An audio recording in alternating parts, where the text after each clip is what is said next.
In this next session, you'll see Ed Patrick being interviewed by Amber Beard. If you enjoy the session, take a selfie and share your digital festival experience on our Facebook, Twitter or Instagram accounts to encourage your friends to join in too. So now, please give a virtual welcome to Ed Patrick. Hello and welcome to the Isle of Wight Literary Festival, which is being brought to you again this year virtually. I'm delighted to be talking to Ed Patrick, anaesthetist, stand-up comedian and podcaster, about his brand new book, Catch Your Breath. Hi there, Ed. Hello, yes, and here is the book that we are going to be talking about today. So there you go. And there is the book, which is out at good booksellers near you currently. Absolutely, and that's me on the front there as well. If you were wondering, that is me just looking. In fact, I probably look exactly the same kind of bags. I haven't got rid of the bags.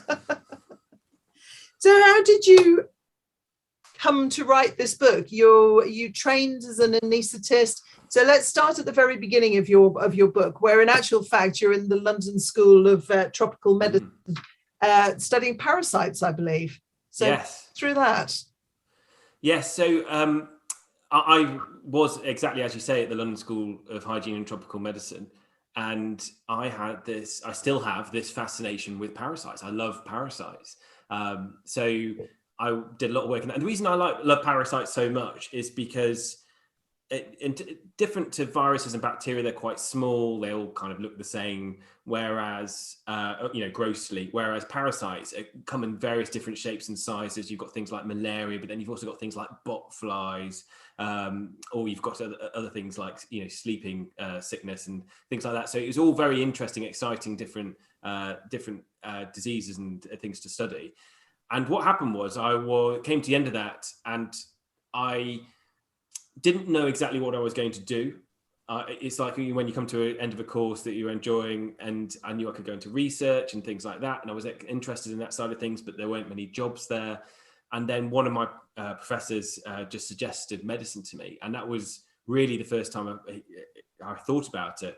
And it was more along the lines of, there's lots more work if you're in the medical field and also doing research. So that's where it all kind of stimulated. And then I went and did some experience in medicine and then never looked back. That was it. I just ended up going to medical school, and it was brilliant.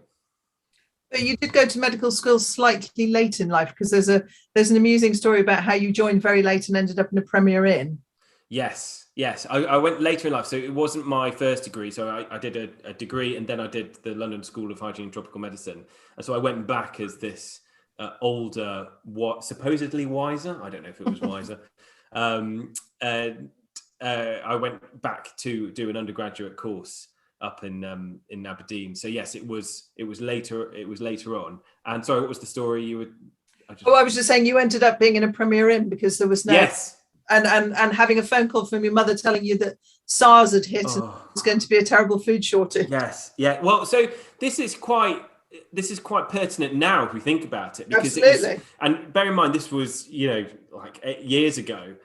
It was, and it seems so ridiculous. It seemed so ridiculous then, and to say this now, you'd think, oh well, look what's happened. But my mum called me. It was when the swine flu had hit, and my mum, for some reason, called me around about midnight, just as I'd moved from the Premier Inn to the halls of residence. So I have to say that as much as I was excited about going back to university and studying again, I felt very like imposter syndrome, because I was a graduate, and also I'd missed the first couple of weeks as I was living in a Premier Inn, and then so I was keen to make friends. And my mum calls me after the first or second night to tell me that there's going to be a massive rush on the supermarkets tomorrow, and I needed to go now to stock up on food. Otherwise, we're going to run out in the next couple of days. And my mum has never, ever panicked about anything. She's always been this rock of reason and reasonable approach. So I basically was about to get in the car and then thought, I'll ask. This is a good way to bond. I thought this is a good way to bond. I'll knock on everyone's doors at midnight, tell them there's going to be a massive rush at the shops tomorrow. Would they like me to pick them anything up for them? So I then did that to much bemusement. No one wanted anything. I came back, the shops, stocked up on the, pasta and mayonnaise, the lifeblood of me for the next few weeks.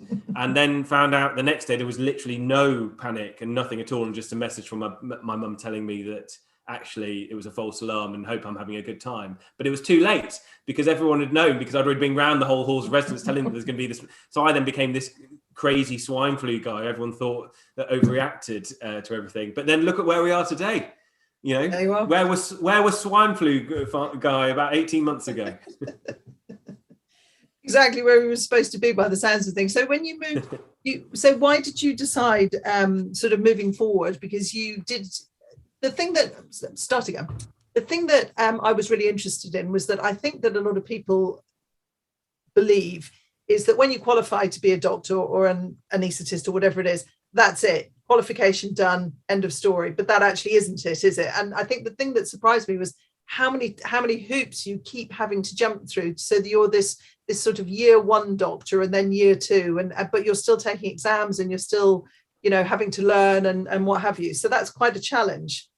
It is, and it's also a challenge, as you've picked up on, for people to understand exactly what that process is, because you think that you go to medical school, you become a doctor, you finish your medical school, and that is true, but that's really where a lot of things start, because after medical school is where you are practicing for the first time. So actually you do a lot of practical things for the first time, a lot of things in real life that in theory you're only just doing. So there's that kind of imposter syndrome of just sort of trying to get through that as well. But on top of it, you are, in the UK at least, a general doctor. You're not specified of anything. You're not a GP. You're not a surgeon. You might have those ambitions, but to do that, you then have to take those paths, as you rightly said. And if you want to become any of those kinds of doctors, well, that takes exams, that takes more training in those periods as well. So it's a long process, and you do keep having to jump through those hoops and have to keep applying as well. You're not guaranteed to get jobs. So you get your first doctor jobs after medical school, but then you'll have to apply again to get a job in whatever field you want, a training job. And then again, later on, it seems to be never ending for some people. And also you don't always end up where you want to end up, do you? Because you talk about your friend Alice, who had children and didn't, you know, was distraught because she was going to have to change hospitals, and all you had to look after was in fact just a pot plant at that precise moment in time. That's true. And it's actually quite, again, something that's quite pertinent now. So as you'll know from reading the book as well, but as an anaesthetist, we've obviously are experts in looking after people who can't breathe, putting them on ventilators. And obviously over the last 18 months, we've been needed in an ICU for, you know, quite the majority of the time. So you'd have thought those would be the kind of doctors you want to keep in the NHS and keep training. And what's happened is that, like in that situation, there's a limited number of spaces, and the NHS is very inflexible when it comes to changing these sort of gross things. So there was something like 1,300 applications for the next level of anaesthetics training, which I'm now on, and only 350 people got jobs, which left around about 900 or so without them. So that's 900 people who don't have a job, anywhere particularly, and they have to make it up. Or the other thing is that if you do get a job, you might not get it where you want it to be. So you don't really have a choice. It's kind of luck. So you put preferences down, but you wouldn't necessarily get that place. So let's say, you lived in the north of England and you wanted to continue working in the north of England, being an anaesthetist or a surgeon, you could apply for that specific training program. But then you have to preference everything in the UK. So you could end up down on the south coast as your job, and you wouldn't have a say in that. So it's very impractical in some terms, because obviously you do think about people who've got families and people who have got children at school and things, and so they're committed to certain areas, which means that they can't leave, and so they can end up in a loop of just trying to get a job in that area, which obviously is quite stressful and quite frustrating. So just moving on, so why did you decide that being an anaesthetist was the way forward, as opposed to any other job that you could have had? In the NHS, you mean? In the NHS. Yeah. Well, it's just nice to have a break from talking to people from time to time, isn't it? Just have a couple of hours off, just a coffee. It's always been around my head, anaesthetics, but so strangely, there were always two things that I never thought I could ever do. One of them was comedy. I used to love comedy, always used to go and watch it. And then it never occurred to me that I would ever do something like stand-up or ever perform it. And I ended up doing it. And the same thing sort of happened with anaesthetics as well. Whenever you see an anaesthetist in hospital as a medical professional, whenever an anaesthetist is there, and you're not in an operating theatre, a lot of the time it's because they're needed because there's an emergency, someone can't breathe, and they're experts in just looking after people who are, critically ill. So you always see an anaesthetist like, oh my gosh, thank you, sir. I'm so glad you're here. Thank you so much. And I felt the same as well whenever I was at hospital, and I was like, oh my goodness, what are we going to do? And then the anaesthetist would rock up, and there'd be this sort of just all cool, calm, and collected. And it was just a very satisfying thing to watch. You have a very specific skill set as an anaesthetist as well, where you know what you're going to do. You have a very practical outlook on things as well, and also. Something I didn't appreciate until much later is that you actually have time with patients. It's a real rare commodity in the NHS to have time with patients. So we might take, someone, let's say for theatre, because obviously anaesthetists work around hospital and lots of different things, but everyone knows that we give drugs for operations to happen. Those operations could be 5-6 hours long, and you're with the same patient for that operation because you can't leave. A lot of people think we just have a coffee and then disappear, but actually we do have to stay around. It's quite a privilege to be able to look after people for a length of time. It might be short or long times, but it means that we can have a rapport with patients that in other specialties is difficult to get, especially when you're flying around. If you're in A&E, you've got to see the next patient, got to get the next one. If you're in the medical team, you're getting called all across the place. So it's one of the privileges as well to be able to do that. And that was one of the things you said about COVID, was that it sort of lost that humanity, the whole, literally people who were coming in who were seriously ill and who many times just didn't make it. So you never got to have that rapport with those patients. Yeah, and it still is the case now as well. Because I'm currently still working, having to still work in intensive care as well as part of my job, and it's it's still the same now in terms of COVID times as back then too. So people become very ill very quickly, and you either see them and you have very little time to discuss anything because they can become very ill and you need to do something about that, help them with their breathing. Or they're already, you come on shift and people are already, on a ventilator. And so you don't have that same interaction with personalities and building the rapport that you did before. In terms of anaesthetics, you meet someone beforehand, you talk to them, you get to know them, build the trust. Yes, they go on a ventilator, but then they come off it at the end and you meet them at the end as well. It's always a nice, satisfying end to the story, but there seemed to be this never ending, just going in and there were people there, but you didn't know who they were. You lost that side of things, which I think is probably one of the things that we haven't talked about as much. We've talked about the burnout in terms of, on staff, but I think a lot of staff, work in healthcare because they like working with people and helping people. And when you lose the ability to interact with those that you care for, that can become quite tough. So what do you think makes a good anesthesiologist or anaesthetist? Well, this feels like an interview now. It is an interview. It is. Surprise. So I think a good anaesthetist, you want someone that is confident in their own skill set and confident in their own, as you would expect in their specialty, but also someone who knows when they need help as well. I think that's the other thing, because it's quite a lot of responsibility. So you have to know when you want, when you say, look, this situation, I need to get more help in here. I think most people come into that's in terms of emergencies, but in terms of thinking about how people meet anaesthetists, they generally meet them before an operation. So you want someone that's good at listening, someone that's good at asking questions, someone who can really make you feel that they can reassure you or any concerns and talk about that too. And someone that's going to look after you basically throughout, because you're essentially, it's like that thing where you lean back and you trust someone to catch you. You're essentially doing that in anaesthetics. You're just, saying to them, make sure I wake up afterwards. So I think it's a mixture of things, but generally anaesthetists have got a reputation for being very sort of cool, calm, liking coffee, and that's definitely true in my case as well. And also being mad on cycling, which I haven't got into yet, but it's there's a lot of lycra in anaesthetics. But I think that's the juxtaposition of things when there's emergencies and you need to act fast and you don't have much time, that you really benefit from the downtimes when there's not so much going on. So it's that ability to suddenly click into action when you need to, and also take time to decompress when it's not happening. Which moves us neatly on. Very good. Segues us beautifully into as you've been called, an anaesthetist with a sideline in comedy, which seems like a slightly odd sideline for somebody who literally puts people to sleep. I know, isn't it? Maybe not the life of a comedian. So how did you go from being an anaesthetist to stand-up comedy?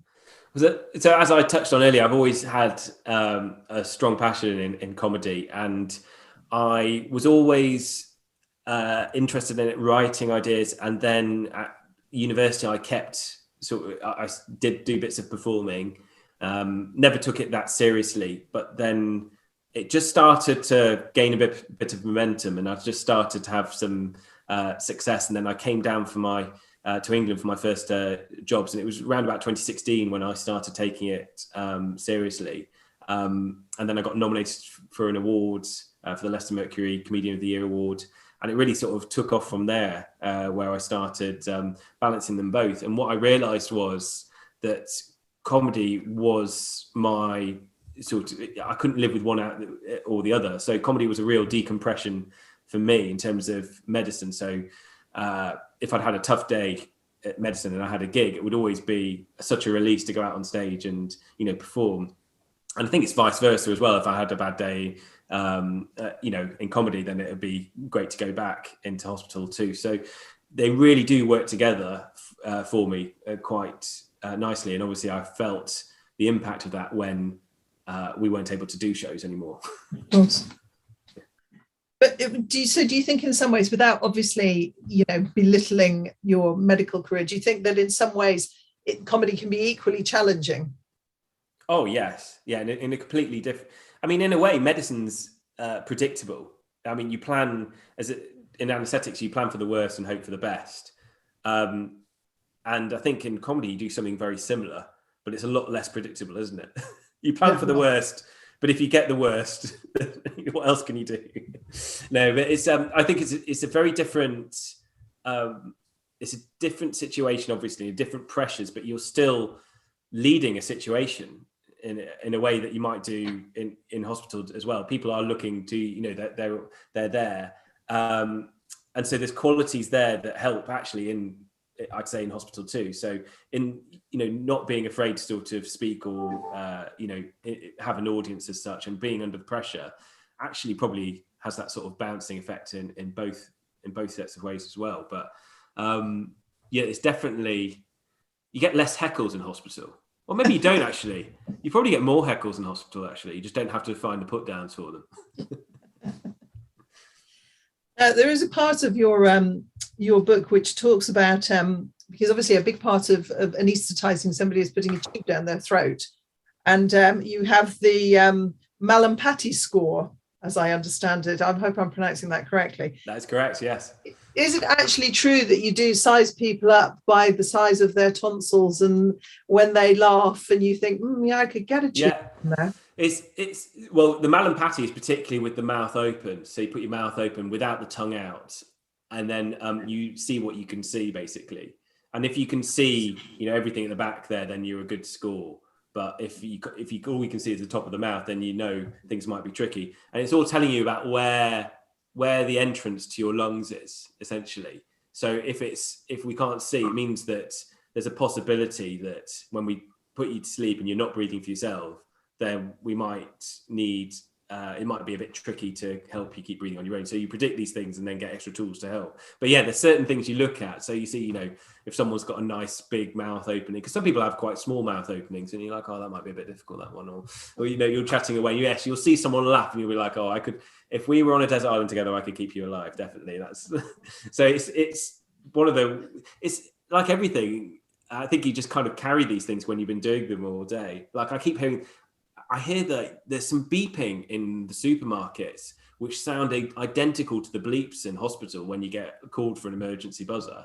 And suddenly I'll hear it when I'm in like Sainsbury's or Tesco's, and I'll be like, oh, that thinking I've got to go to an emergency, but it's like, oh no. So I think it's part of that. But yeah, it becomes part of, you definitely start a survival of the fittest based on people's faces, definitely.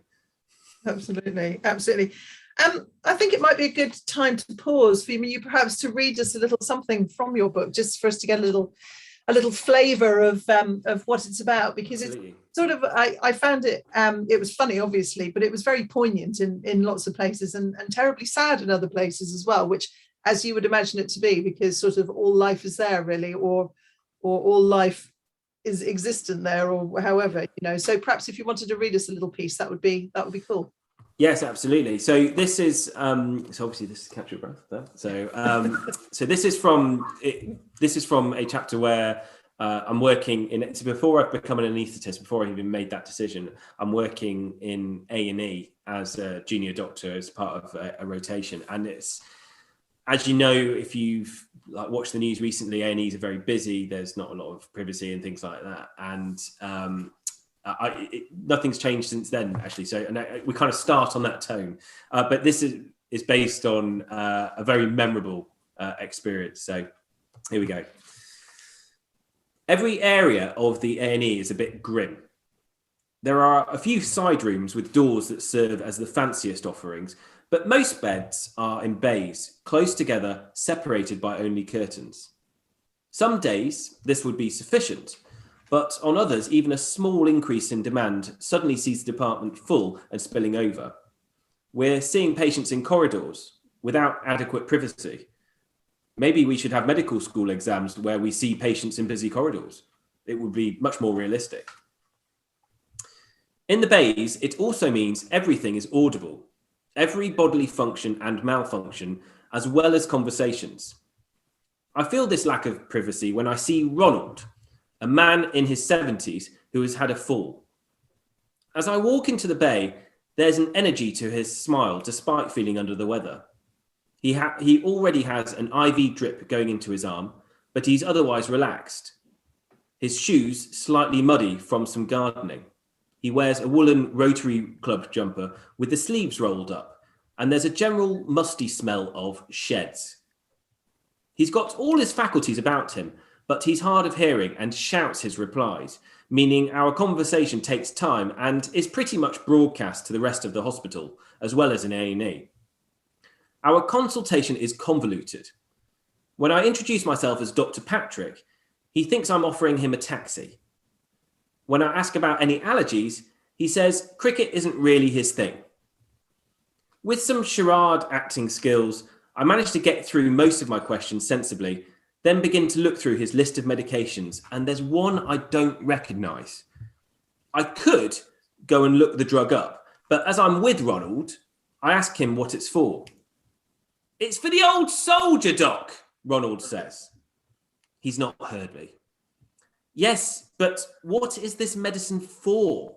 I say, trying to animate for communication.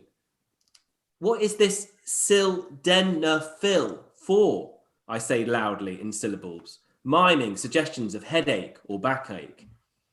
"I told you, it's for the old soldier," he replies, matching my volume. "Yes, but what is the old..." I stop as Ronald begins to gesture to his groin. Before I can communicate my cognition, Ronald bellows so loud the whole department hears. "It's to get me cock hard, Doc!" A chorus of laughter breaks out from behind every curtain in the bay. "You know, I call it Viagra." "Yeah, when me and the wife..." Yes, I say, hoping he'll stop. "I can tell you more about it." "No, that's quite all right," I say. "Here, you can have one if you like. You look a bit deflated." "No, Ronald." I can hear everyone laughing again, but thank you. Ronald is cheerily smiling, and the rest of the bay is settling down from hysterics. I come out from behind the curtain to find doctors and nurses have surreptitiously congregated to hear our conversation play out, and I also notice the wheezing of 2 laughing asthmatics has gotten worse. Okay. Can I just say, I shouted, "It's to get me cock hard dog in my parents' house as last as possible." They're probably rummaging around wondering what's going on. Yes, I believe your mother was. She was slightly miffed that you hadn't put her in the dedications at the beginning, but then when she read through it and found there was a little bit of swearing, wasn't quite so miffed. Absolutely, yes, that's true. She said it doesn't matter anymore. But I got absolutely grilled on the day of release. The first thing she said was, "Where am I? Where's my dedication?" I said, "You're in the acknowledgements, so that's at the back." It's not quite the same thing. Not the same thing at all. So moving sort of forward, so your book, it travels through obviously your time at medical school. There's the amusing anatomy, which you might like to relate. Yes, the mistaken identity of the anatomy. That's quite an amusing story. So perhaps you might like to relate that as well. Yeah. Were you about to say something else before I said that? Before I lose your thing? Oh yeah. So there's the story you're referring to is back at medical school. It's the first day of medical school. And essentially what happens is you do things again for the first time. And so one of the things is you see a dead person for the first time because you have to do anatomy. And in order for them, so we're at this Marshall College, which is the second biggest granite building in the world, I think. I think the first one's in Spain, isn't it? It is. Yes, it is. Don't take me to a pub quiz. Anyway, so it's in this old Gothic building and it's the last year it's there. So it's quite eerie. And in order for us to become used to this situation, what they do is they lay out an entire full dead body for you to become accustomed to. And we're all sort of walking around the body, or like it's like the worst game of Cluedo ever. Everyone's just sort of staring, trying not to mention this body that's in the middle. And what happens is I realize, because it's a bald elderly man who's just there, just laid out for us to get to you. But the strange thing is they've removed the genitals. They've just taken them clean off. So we've got this bald elderly man with his genitals removed and don't really know why. So I thought about leaving it. Then I thought, we're taught to ask questions and inquire, and it probably looks good to be inquisitive. And I'm a mature student as well. I should definitely, show my maturity. So I went up to the head of the medical school with a friend of mine who was there too. Because a friend of mine, I said to him, "What do you think it is?" And he said, "Oh, maybe it was a dying wish." And I was like, "What, a dying wish to have your balls cut off? I don't think so." So I thought there's obviously a significant reason. So I went up to the head of the medical school and I said, "Look, I don't know if there's a sensitive reason, but how come you've removed the testicles?" And he said, "Well, that's a female." And this penny suddenly dropped and I was suddenly going really hot and sweating. And he clearly was looking around to see if this was some sort of practical joke, because he thought it was the most ridiculous question ever. And I started nodding, going, "Oh, right." He goes, "Yes." And he said, "Yes, we just shaved the head. I don't know why you didn't really think about that before." And so I just tried to turn this back into a reasonable conversation. I was like, "Oh, right. So that's," and he goes, "Yes, that's what we call a vagina." And my only way out of this situation was to look him in the eye and say, "Oh, I've never seen one before." And it was possibly one of the most painful, sweaty moments I've ever had. You've gone through medical school, and the other thing that happened to you in the midst of all of this was you met your lovely partner, Josie, who's a midwife. So just briefly tell us about that and lovely Nellie the dog, because they became quite sort of instrumental during COVID times as well. Yeah, I think so. It was one of the lucky things, and probably one of the key things that kept me just on the edge of being, able to function, because it was a difficult time, and actually having them there was quite key. So yeah, Joe is like I said, we met a midwife, we met in quite it's not the most romantic situation, but I basically asked her if she'd give me a bit of feedback, because you need to get clear feedback. And then that turned into a romance. So you can never know where to look. And then she came along with Nellie as well. So Nellie was Joe's dog, although I have since received a certificate of co-adoption too. So I do actually have joint ownership. So yes, Nellie, Joe, and also two cats, Peanut and Stormy, moved in as well. So the house is it has more animals in it than humans. And I believe there was an incident with a Stormy in a drawer. Oh my, yes. So, which actually is risks happening more often than you would realise. It is that Stormies are like a lovely looking cat, but also so lovely looking you would wear Stormy, as in looks like almost like a feather boa, but also could be a nice scarf, possibly a quite fluffy jumper. And there has been probably more than one occasion where I've mistakenly thought that that was a jumper in the drawer and shut it and left Stormy in the drawer for a good 6 hours before realizing, and then just getting an angry message from Joe at some point that I should really stop incarcerating the animals in all our clothes drawer. Brilliant.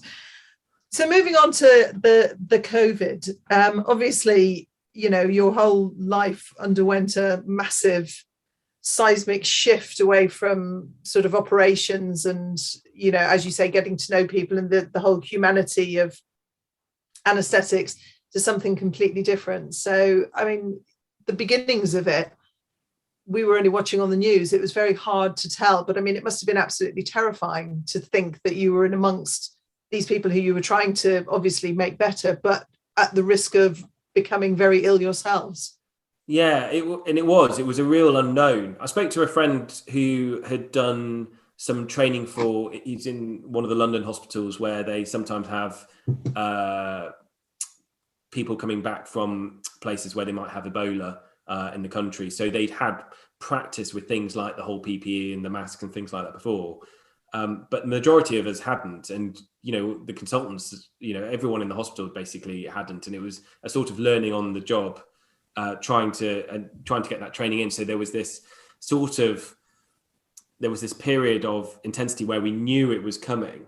And in the weeks beforehand, there was just this sudden step up of preparation of just trying to get used to all this gear and everything going on. But also at the same time, because you'd never used it, no one else had, you wondered how much to trust it. And obviously, you know, we've seen with how some of this has been procured by the government, that actually a lot of it wasn't to be trusted as well. So yeah, you really were putting yourself out there. And it isn't like the movies. Like, I watched the movie Outbreak the other day, you know, the one with Dustin Hoffman, and the gear they have there looks better than the gear we have now. And that film was like 20 years ago. Because it's not the sort of shiny, like, you know, sliding doors of, you know, infection control. It literally is, you know, plastic sheeting separating one area from the next. And we're sort of banking on things like that working, which thankfully it did. But it was a sort of unknown, and you certainly felt you took it with you. And I guess it's just the unknown, isn't it? Once you get to the other side and you do see that there are people there and, you know, there's patients there, whether ventilated or not, you start to obviously feel a bit more accustomed to it. But you are always aware of, it's like that, you know, when you watch those like old Bond movies where they're diving and then like someone rips off the off the snorkel or whatever and stuff, and they're sort of like haven't got anything. You're worried about something like that happening, that you might just trip and your mask will just suddenly get ripped off and you're like, like that. So it felt a very sort of, because it could just take a sudden jerk of the head or something like that and something could fall off, is still the case. But yeah, suddenly a lot of your safety and a lot of how what you relied on felt very rudimentary pretty soon after. Yeah. And that must have made you, I'm putting words in your mouth here, which I don't mean to, but I imagine it would make you feel very angry, the lack of PPE to start with, and then what was provided, much of which wasn't fit for purpose anyway. Yeah, I am pretty angry about that, but it's just feels such an opportunist thing, which people have just basically said, let's make some money from, rather than actually, you know, there was no goodwill in it. I think the majority of the general public can see through that, with, you know, with all these contracts and stuff that were suddenly rushed through and given to mates, and, you know, so the thing I can say is that it was very variable from hospital to hospital, from the sounds of it. So I was lucky in terms of we generally had enough of what we needed, apart from visors. I think that was the one thing. So we had to reuse stuff like that. In fact, actually, a lot of the visors came from people making them for us. So yeah, we were short on those as well. but in terms of ICU, because we were at the real sort of forefront of everything hitting the fan right there, we generally were probably in the hospital at least one of the lucky areas to kind of get more stuff, because we were going into the going into the ICU a lot. But I definitely heard from other colleagues and other parts of the country, and we all did, especially with care homes and things like that, that people were just really left out in the dark and stuff, and there just wasn't a plan, was there? And it was all a shambles. And I think we all look back at how it was all carried out, and the mixed messaging as well. I think that was one of the key problems, is that there was never anything clear about what was going on. I mean, you look back at sort of the Eat Out to Help Out, and that was before we had this other wave, and yet there was no real thought process of how to manage these situations. So yeah, it was a real sort of, it was sad, because the thing is, we can't lie and just say that the NHS is full of, it's brilliant, the NHS, but it's also got its problems as well. It's also got parts of it, people that aren't so good in it as well. It's not like the perfect. It's a massive organisation, and when you have lots of people, unfortunately, you're going to have some people good and some people not so good, sort of thing. But for something so vital for people who literally went to work, as you suggested, risking themselves and their lives to help look after other people in hopeless conditions, that that people would take advantage of that, but also that it would be difficult for people to hold to account, because it's certainly difficult for people trying to take action against these companies that have done that. It's not a clear process. So yeah, it was a very it's very demoralizing as well, obviously. Well, I'm sure it must be, because if you're out there risking, not just trying to save people's lives, but actually risking your own life as well. It's not like going to do take somebody's appendix out. You're not going to get appendicitis by dint of that. But, to go onto a COVID ward or onto the ICU or whatever, running the risk of actually catching it yourself and seeing that it's not a nice way to die, that must be terribly distressing and very stressful, I would imagine. Yeah, exactly. And you said it pretty perfectly. It's a completely different thing, obviously, because generally we have treatments that work and we would try, and we were guessing with the pandemic as to what might not work, and we were going by anecdotes and stories from other countries. So you really want to give people, especially the staff, the best possible start you can, best defense against that. And it just felt that certainly wasn't the case. I think, people were caught napping. I think lots of people were caught napping, but I think the response, you look at somewhere like New Zealand and you feel that they have a much more humanity about their response than some of our leaders did.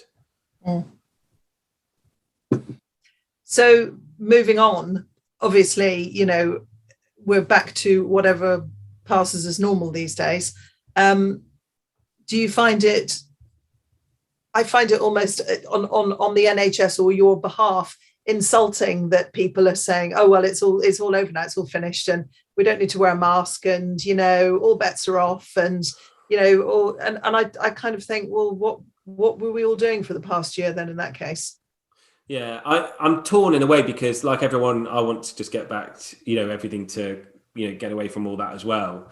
And I have to say as well that we are, it's not as bad as I thought it would be at the moment. When we said that Britain said they were going to unlock, England said we're going to unlock, and we're going to, and they said, no masks and distancing is going to go. And that was in July, wasn't it? And I thought that by the middle of August, we were going to just see absolutely, horrendous cases jump up and things. I think, lots of people did. And that hasn't happened, but it is still there. There's still lots of people, over 30,000 generally each day is getting positive. So it is still breaking through. So it feels like, as you said, it doesn't, to keep some of the measures, like you said, the masks or the distancing, I think is reasonable. And I certainly, when I can, and, do try to do that as well. Just try to, and especially I'm thinking that,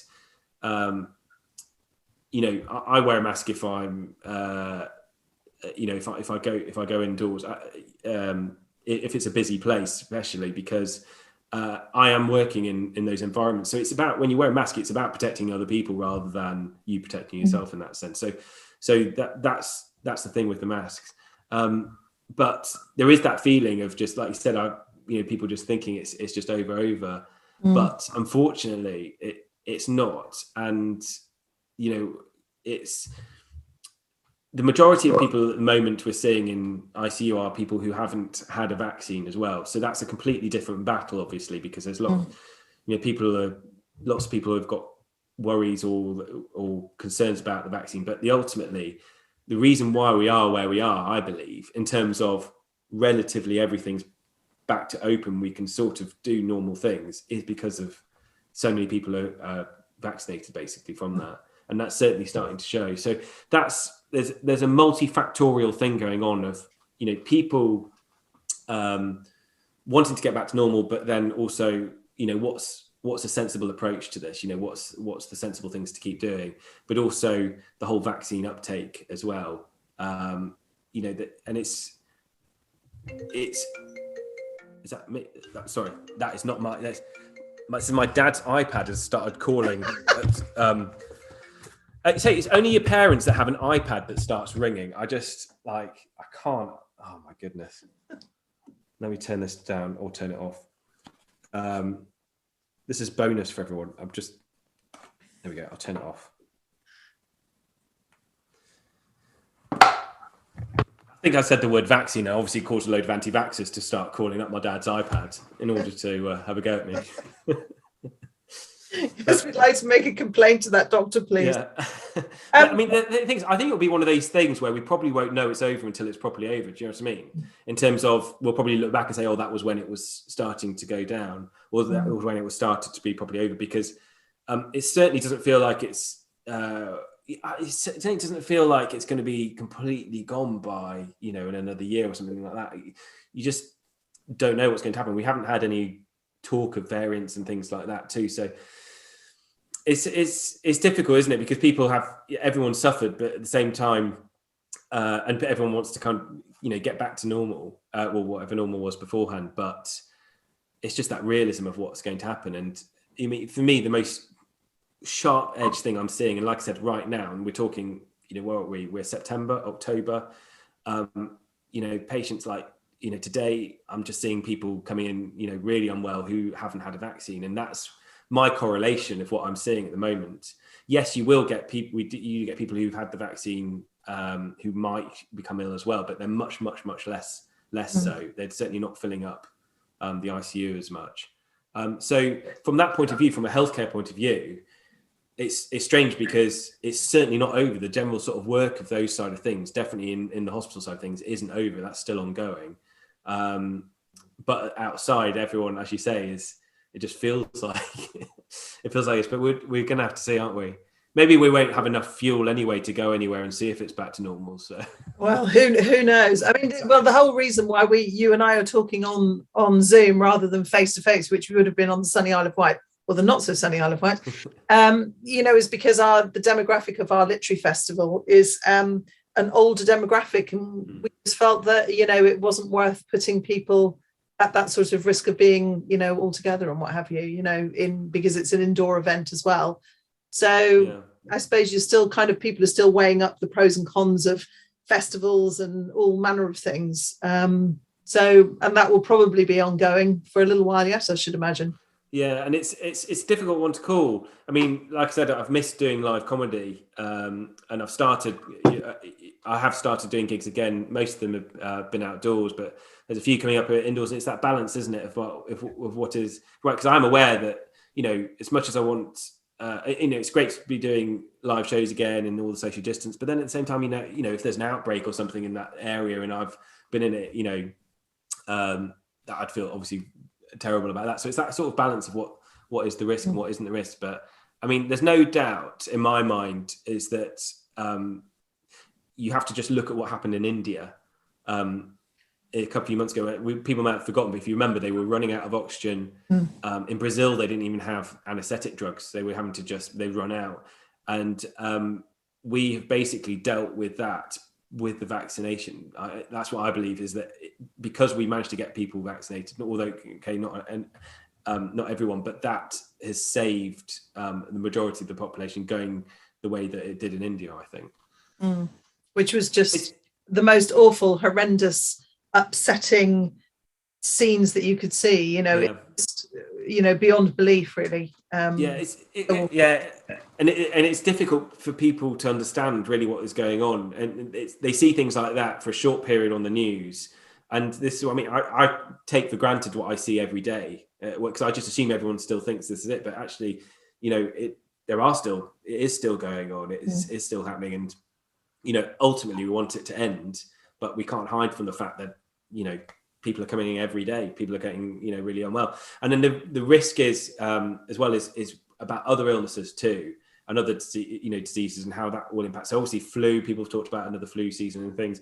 Well, there's jab for that too, but there's other things like bronchiolitis in children. There's modelling suggesting that because there's normally there's normally a community immunity, I think, within children, but because we've had this time where we've been isolating, it hasn't spread around as much. So there's a worry that the children could become ill in the winter because they haven't been exposed to things before. So it's not like people are saying we should be like this forever and ever. There's a huge importance in having communities mixing together. But it's that balance, isn't it? How do you reintegrate things? When do you just, pull everything off? And I have to say that the only thing is that in July, I said I thought it was going to be really bad, and I'm just so happy to see that it's not quite as bad as that. And touch wood, it won't. But everyone's bracing themselves for winter. Well, going back to something slightly more lighthearted, I have one last question for you, and it's actually a question that you asked somebody on your podcast. See, I did do my homework. Oh, yeah. What is your go-to medicine? My go-to medicine in terms of like anything, like any, I was actually thinking about this question. It wasn't Carl Donnelly, was it, that you listened to? No, it was Reginald D. Hunter. Oh, right. Okay. And he said gin.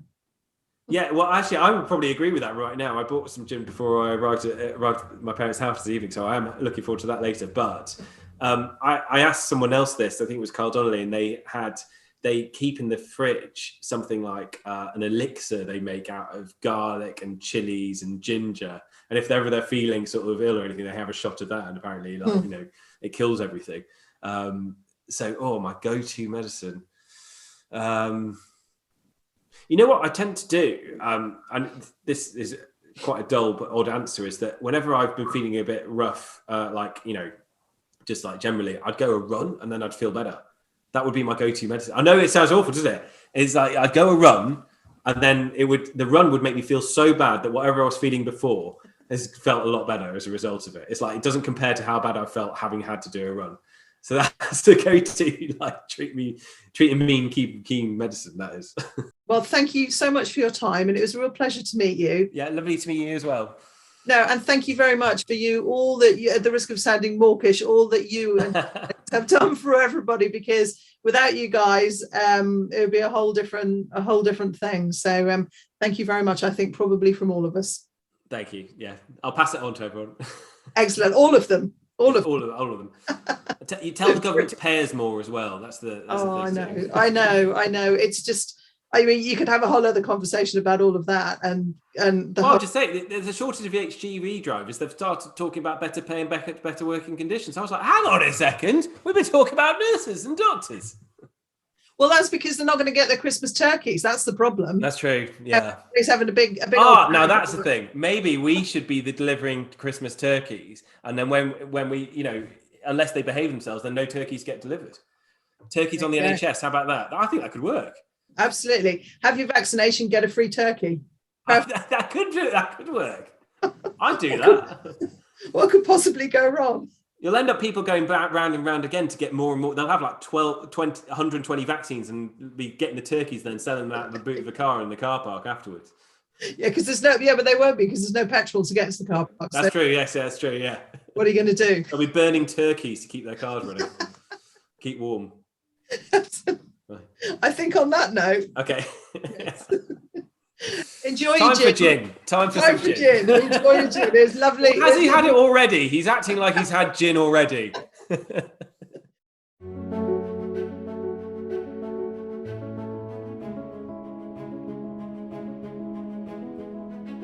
Thank you very much for participating in the Isle of Wight Literary Festival.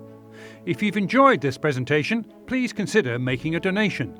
Follow the Donate Now button from the homepage of our website. You can also benefit from great discounts by ordering via Blackwells Bookshop from our homepage. We'd like to thank the loyal sponsors and supporters who've sustained the Isle of Wight Literary Festival over the past years. Without their financial contribution, it will be difficult to attract the many wonderful speakers we've hosted, while keeping ticket prices down. This year, their support has enabled us to provide the digital festival free of charge.